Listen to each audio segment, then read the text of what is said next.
big screen. Okay. So, during quarantine, we've had a lot of time to do, whatever random crap that we want to. Some play games, some, just try to get jobs, get their education, do stuff for college.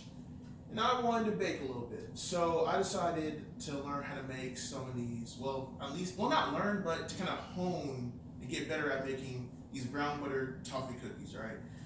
My whole family likes to cook, obviously. I'm a big boy. My dad's a professional cook, and my grandma, my grandfather have been cooking for like years, right? So with that, just those genes of, let's make some really good food and stuff in my veins, it just came to head when we had like nothing to do and all the time in the world. So let's get started. So first off, you're gonna need the ingredients, right? So you need, for the toffee at least, you need 6 tablespoons of unsalted butter, 1 teaspoon of kosher salt, and 3/4 of a cup of brown sugar, and some parchment paper. Now, when you get the parchment paper for the pans and stuff, right, to put in the freezer, make sure it's not wax, because wax stuff sucks and it sticks to the toffee. So when you're trying to peel the toffee off, break it up and put it into the actual cookie dough, it just gets paper on it. And I'm pretty sure you can't eat paper unless you build different, in which that case, yeah, you can eat paper. You shouldn't though, but you can. For the brown butter specifically, you're gonna need 1 cup of unsalted butter, and for the rest of the dough, you're gonna need 3/4 cup of white sugar, 1.5 cup of dark brown sugar, 2 teaspoons of kosher salt, 1.5 teaspoon of baking soda, 2 large eggs, 2 teaspoons of vanilla extract, 2 teaspoons of espresso powder, 2.5 cups of all-purpose flour, and 8 ounces of dark chocolate, and some flaky sea salt for sprinkling, right? Afterwards. So, the actual cooking, right? So, what you're gonna need to get is a medium non-stick pan. Put down the stove, get it on medium heat, right? Let it heat up for a little bit, because if you just put them on there while it's still heating up, it's not gonna work as well. And then put everything you need for the toffee in there at the same time. You don't have to put one thing at a time, just put it all in, right? Stir it up to make sure everything is mixed up and good. It may look a little bit kind of separated, where like the fats and stuff are separated from the actual caramel, not the caramel, the toffee. What you want to do then is splash a little bit of water in there. Not a lot, but just a little bit. When you splash it in there, you got to stir it really hard, right? That helps everything get together and mix up, right? Now, when you're actually going to let it cook, what you need to do is let it cook for 10 to 15 minutes, right? And what you can do is, at least what I do, is take your spoon out. When you mix it up together and stuff, when you're stirring it, get some of the toffee on your spoon, run it under some water, let it cool off, and then try it then. And if it tastes good, then you can actually put it on the plate, on the parchment paper in the pan to cool, or you can just keep stirring it. Or if you have a candy timer or candy thermometer, you can just test it and see if it's 290 degrees. All right. Then after 10 to 15 minutes are done, or it's 290 degrees, you can pour it onto your parchment paper on a really big pan and stick it in the freezer, right? You're gonna leave it in there until everything else is done. So you don't have to worry about it. Just kind of leave it and forget about it, right? Now for the brown butter, this is the part that kind of sucks. So what you need to get is another medium non-stick pan, and put it over medium high heat, and put the entire cup of unsalted butter in there. Let that cook until it's dark brown and nutty.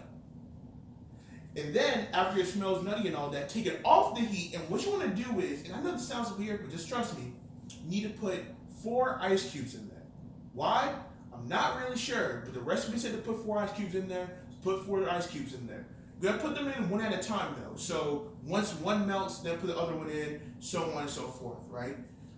And then, after that, just put it to the side and leave it there, right? Now, for the actual dough, you need to combine the sugar, brown sugar, espresso powder, salt, and baking soda, and then add the brown butter and the eggs and the vanilla extract together.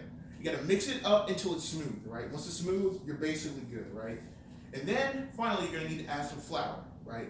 You're gonna add the flour. Now, what I like to do is, I like my cookies a little bit more soft, right? So what I do is, the recipe usually calls for like 2.5 cups of sugar, flour. What I like to do is add at least just 2 cups, or even 2 and 1/3 of a cup, right?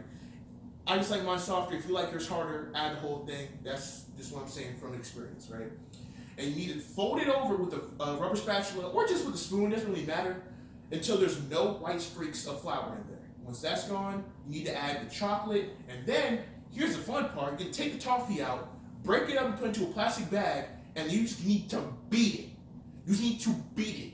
What I like to now, it usually says to get like like a rolling pan or whatever, but I don't have that, so I just hit it with my bare hands.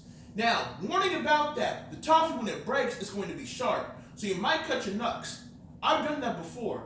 Now, I haven't bled in the toffee, but I've bled for the toffee. Think about that. That's some philosophy. That's some philosophy right there. You didn't think you come in here for philosophy, but you did. And now you're better for it. Now you want it.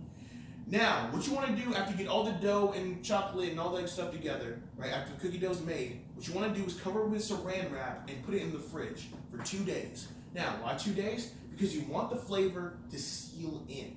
It makes it really good and makes it a little more flavorful than you would if you just pop it in the oven, right?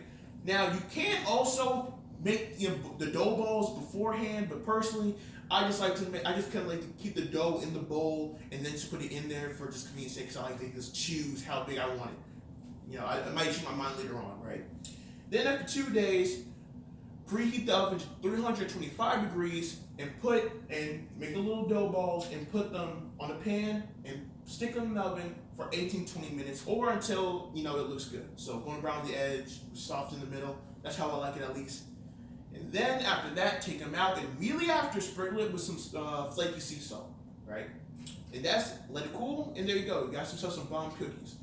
Now, in conclusion, I just like to say these are going to be very rich cookies because there's a whole bunch of sugar and a whole lot of salt in them, right? So I would recommend you get some milk, right? I'm saying this for your own safety. You're gonna feel super crazy full, and the mouthfeel, it's gonna taste really good, but you're gonna feel really full when you're eating it. So please, just get some milk. I'm saying this for your own beneficiary, right? My name is Marcus.